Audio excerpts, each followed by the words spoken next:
Shri Antony Raju, P C George പറഞ്ഞ കേട്ട് കാണുമല്ലോ, അടിയന്തരമായി രാജിവെച്ച് ജനങ്ങളുടെ ജനവിധിയെ ജനകീയ കോടതിയിലേക്ക് പോവുക. കാരണം അത്രത്തോളം നാശാഘോഷമായിരിക്കുന്നു ഈ സർക്കാർ. കാരണം ധാർമ്മികതയെ മുഴുവൻ ചോദ്യം ചെയ്യപ്പെട്ടിരിക്കുന്നു. ഒരു നിമിഷം പോലും ഈ സർക്കാരിന് തുടരാനോ ഈ വിജിലൻസിന് പോലും തുടരാൻ ധാർമ്മികമായ അവകാശമില്ല. അല്ല, പി സി ജോർജ് ഇപ്പോൾ അത്ര ഒരു അഭിപ്രായം പ്രകടിപ്പിച്ചില്ലെങ്കിൽ മാത്രമേ അതൊരു വാർത്തയാക്കേണ്ട കാര്യമുള്ളൂ. കാരണം പി സി ജോർജിന്റെ രാഷ്ട്രീയ നിലപാടെന്തെന്നും പി സി ജോർജ് ഇപ്പൊ രാഷ്ട്രീയമായി നിൽക്കുന്നത് എവിടെയാണെന്നും കേരളത്തിലെ ജനങ്ങൾക്കെല്ലാം അറിയാം. മാത്രമല്ല നമുക്കറിയാം, ഈ കേസിൽ പല പ്രാവശ്യവും CBI അന്വേഷിക്കണമെന്ന് ആവശ്യപ്പെട്ടുകൊണ്ട് ശ്രീ സുനിൽകുമാർ MLA ഉൾപ്പെടെയുള്ളവർ നേരത്തെ പല പ്രാവശ്യം ഹൈക്കോടതിയെ സമീപിച്ചിരുന്നതാണ്. അന്ന് ഹൈക്കോടതി ആ ആവശ്യം തള്ളിക്കളയുകയാണ് ചെയ്തത്.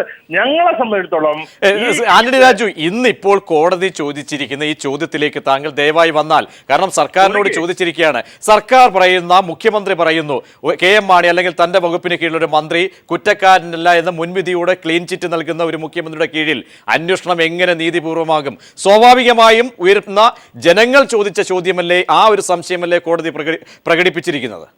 ബഹുമാനപ്പെട്ട മുഖ്യമന്ത്രി ശ്രീ ഉമ്മൻചാണ്ടി ഐക്യ ജനാധിപത്യ മുന്നണിയുടെ നേതാവാണ്, കേരളത്തിന്റെ മുഖ്യമന്ത്രിയാണ്. അദ്ദേഹത്തിന്റെ മനസ്സാക്ഷിക്ക് അനുസരിച്ച് സത്യമെന്ന് അദ്ദേഹത്തിന് ഉത്തമ ബോധ്യമുള്ള അഭിപ്രായം പറയാനുള്ള സ്വാതന്ത്ര്യം മുഖ്യമന്ത്രിക്കുണ്ട്. അതിൽ ആർക്കും കൈകടത്താൻ കഴിയില്ല. മുഖ്യമന്ത്രി എന്തെങ്കിലും അഭിപ്രായം പറഞ്ഞു ഉള്ളത് കൊണ്ട് അന്വേഷണ ഉദ്യോഗസ്ഥന്മാർ മറ്റേതെങ്കിലും വഴിക്കും അന്വേഷിക്കുമെന്ന് സാമാന്യ ബുദ്ധിയുള്ളവരാരും ചിന്തിക്കുമെന്ന് എനിക്ക് തോന്നുന്നില്ല. അപ്പൊ കോടതിക്ക്, അപ്പോ ആന്റണി രാജു, ദയവായി വസ്തുതകളെ താങ്കൾ അപ്പാടെ കളയരുത്, രാഷ്ട്രീയ ഒരുപക്ഷ ലാഭത്തിന് വേണ്ടി. കാരണം അങ്ങനെയെങ്കിൽ ഈ പറയുന്ന ഹൈക്കോടതിയുടെ നിരീക്ഷണം അല്ലെങ്കിൽ ആ ഒരു സംവിധാനമേ ഇല്ലാത്ത തരത്തിലേക്കാണോ മുഖ്യമന്ത്രിയുടെ ഈ അഭിപ്രായ പ്രകടനങ്ങൾ പോകുന്നത്? എന്തോ കേട്ടില്ല. മുഖ്യമന്ത്രിയുടെ അഭിപ്രായങ്ങൾ ഒരുപക്ഷെ താങ്കൾ പറയുന്നത് പോലെ മുഖ്യമന്ത്രി പറയുന്നു, തനിക്ക് വ്യക്തമായ ബോധ്യമുണ്ട്. അവിടെ ഹൈക്കോടതി ഒരു നിരീക്ഷണത്തിലേക്ക് പോകുന്നുണ്ടെങ്കിൽ ആ ഹൈക്കോടതിയുടെ നിലപാടുകളാണോ മുൻതൂക്കം കൊടുക്കേണ്ടത്, മുഖ്യമന്ത്രിയുടേതാണോ? രണ്ടും താങ്കൾ വേർതിരിച്ച് കണ്ടു. അല്ല, മുഖ്യമന്ത്രിയുടെ അഭിപ്രായം തെറ്റാണെന്നും ഹൈക്കോടതി പറഞ്ഞിട്ടില്ല. മുഖ്യമന്ത്രി അങ്ങനെ ഒരു നിരീക്ഷണം നടത്തി പറയാൻ പറ്റുന്ന ഏറ്റവും നല്ല ഭാഷയിലാണ് ശ്രീ ആന്റണി രാജു ഹൈക്കോടതി പറഞ്ഞിരിക്കുന്നത്. ഒന്നുകിൽ നിങ്ങൾ പറഞ്ഞുകൊണ്ടിരിക്കുക, അല്ലെങ്കിൽ എന്നെ പറയാൻ അനുവദിക്കുക. രണ്ടിലേതാ വേണ്ടെന്ന് ആദ്യം തീരുമാനിക്കുക. നിങ്ങൾ ഞാൻ പറയുമ്പോ പറയാൻ സമ്മതിക്കാതെ ഇങ്ങനെ പറഞ്ഞോളൂ. ഞാൻ താങ്കൾ പറയുന്നതിന് മുൻപായിട്ട് ഒരു കാര്യം കൂടി താങ്കളുടെ വരികളിലേക്ക്, കാരണം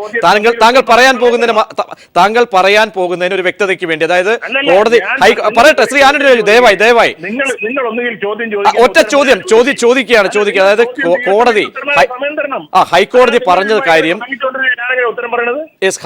പറഞ്ഞ കാര്യം ഞാൻ താങ്കളെ ഒന്നുകൂടി ശ്രദ്ധയിൽപ്പെടുത്തിയാണ്. ഹൈക്കോടതി പറഞ്ഞത് മുഖ്യമന്ത്രി ക്ലീൻ ചിറ്റ് നൽകിയ ഒരു മന്ത്രിയാണ് KM മാണി. ആ മന്ത്രിയുടെ കീഴിൽ, മുഖ്യമന്ത്രി കീഴിൽ എങ്ങനെ നീതിപൂർവമായി ഒരു അന്വേഷണം നടക്കും? ആ ചോദ്യം പ്രസക്തമല്ലേ? ഞാൻ പറയാം, ഇതേ സന്ദർഭത്തിൽ ഈ മുഖ്യമന്ത്രി തന്നെ കേരളം ഭരിക്കുമ്പോൾ ഈ മുഖ്യമന്ത്രി ഈ സ്റ്റേറ്റ്മെന്റ് നടത്തിയതിനു ശേഷമാണല്ലോ പല പ്രാവശ്യവും ഹൈക്കോടതിയിൽ CBI അന്വേഷിക്കണമെന്ന് ആവശ്യപ്പെട്ടുകൊണ്ട് പോയത്. അന്ന് എന്റെ ബംഗാളിന്റെ ഹൈക്കോടതിക്ക് അന്ന് തോന്നിയില്ലല്ലോ ഈ മുഖ്യമന്ത്രിയുടെ ഇങ്ങനെ ഒരു ക്ലീൻ ചിറ്റ് നൽകിയ സ്ഥിതിക്ക് അന്വേഷണം നടത്തിയാൽ തൃപ്തികരമാവൂ എന്ന് അന്ന് കോടതിക്ക് ബോധ്യപ്പെട്ടില്ലല്ലോ. അന്ന് CBI അന്വേഷിക്കണം എന്നുള്ള ഹർജി അന്ന് ഹൈക്കോടതി തള്ളിക്കളയാണ്. ഞങ്ങളൊരു കാര്യം പറയാം, ബഹുമാനപ്പെട്ട ഹൈക്കോടതി ഈ കേസിൽ ഏത് അന്വേഷണത്തിന് ഉത്തരവിട്ടാലും കേരള കോൺഗ്രസ് പാർട്ടി അതിനെ സ്വാഗതം ചെയ്യും. ശ്രീ ആന്റണി രാജു, ജനങ്ങൾക്ക് വിശ്വാസയോഗ്യമായ അന്വേഷണം വേണം, അതിൽ കോടതിക്ക് നിർബന്ധമുണ്ട്. കോടതി പറയാൻ പറ്റുന്ന എല്ലാ ഭാഷയും, പറയാൻ പറ്റുന്ന മാന്യമായ ഭാഷയിലാണ്, ഏറ്റവും അതിർത്തി ആ സീമയ്ക്കുള്ളിൽ നിന്നുകൊണ്ട് പറയാവുന്നതിന്റെ അങ്ങേയറ്റമാണ് കോടതി പറഞ്ഞിരിക്കുന്നത്. ശ്രീ ആന്റണി രാജു, അല്ല, KM മാണി സാർ തന്നെ പല പ്രാവശ്യവും പറഞ്ഞിട്ടുണ്ട്, ഇതിന്റെ എല്ലാ വശങ്ങളും അന്വേഷിച്ച് സത്യം പുറത്തു കൊണ്ടുവരുവാൻ ഏത് അന്വേഷണ ഏജൻസി ഏൽപ്പിക്കുന്നതിനും ഞങ്ങൾ എതിരല്ല, ഞങ്ങൾ സ്വാഗതം ചെയ്യുന്നുള്ള നിലപാട് തന്നെയാണ് ഇപ്പോഴും. ബഹുമാനപ്പെട്ട ഹൈക്കോടതി CBI അന്വേഷിക്കാനാണ് ഉത്തരവിടുന്നതെങ്കിൽ ഞങ്ങളതിനെ എതിർത്ത് കോടതിയിൽ പോകാൻ പോകുന്നില്ല. CBI അന്വേഷണത്തെ കേരള കോൺഗ്രസ് പാർട്ടി സ്വാഗതം ചെയ്യും.